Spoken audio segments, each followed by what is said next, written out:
Sometimes the hardest part of faith isn't believing it's waiting.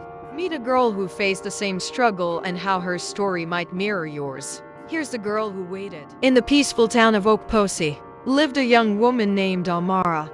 Her heart held a special dream: to attend the great feast, a wondrous celebration promised to all. It was said that at this feast, everyone would receive a magnificent crown of light. The announcement of the feast had filled the town with joy. Everyone talked about the day it would arrive, though no one knew exactly when. But as days turned into weeks, and weeks into months, the initial excitement began to fade.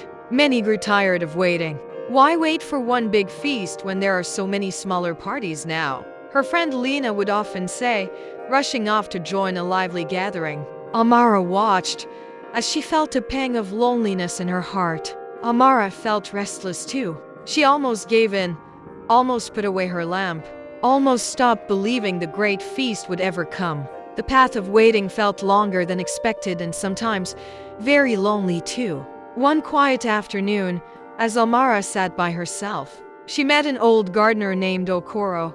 His eyes held a gentle wisdom, and his hands were strong from tending to the earth. He noticed her thoughtful gaze and leaned forward. "The feast is worth the wait, my dear," Mr. Okoro said softly, his voice like a comforting breeze. "Stay ready and keep your lamp burning brightly, for when the feast comes, those who are prepared will enter with joy." From that day on, Amara's heart found a new rhythm.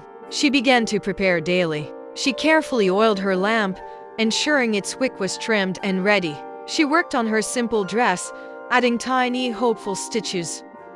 Amara also learned the joy of waiting. While waiting, she helped her neighbors with their chores and discovered hidden gifts within herself, like a talent for weaving beautiful baskets. She even encouraged her friend Nancy, who sometimes felt discouraged too. Her lamp became a symbol of her faith, a quiet, steady glow in her window. It reminded her that even in the quietest moments, God was working, and His timing was perfect. She found peace in the preparation, knowing she was ready. Then, one quiet night, when it was least expected, the bells of Okposi began to ring.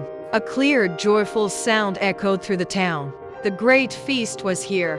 Amara, her lamp glowing brightly, walked towards the feast. Her heart was full, not just with excitement, but with a deep, abiding joy that came from trusting and preparing. She entered the grand hall, excited and fulfilled. And there, shimmering above her, a crown of pure light descended, brighter and more beautiful than she had ever imagined. It was a radiant reminder that waiting with faith, patience, and a prepared heart was truly worth it. For God's timing is always perfect. What we can learn: 1.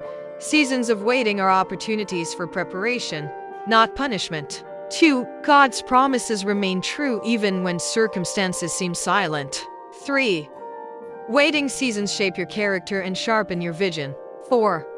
Having the right people around you can keep your hope alive. 5. What arrives in God's time comes with peace and permanence. Thank you for watching. Share your reflections in the comment section. We'd love to see your takeaways. For more faith-based and inspiring women content, subscribe to our YouTube channel and follow us on our socials at Mady One Stories.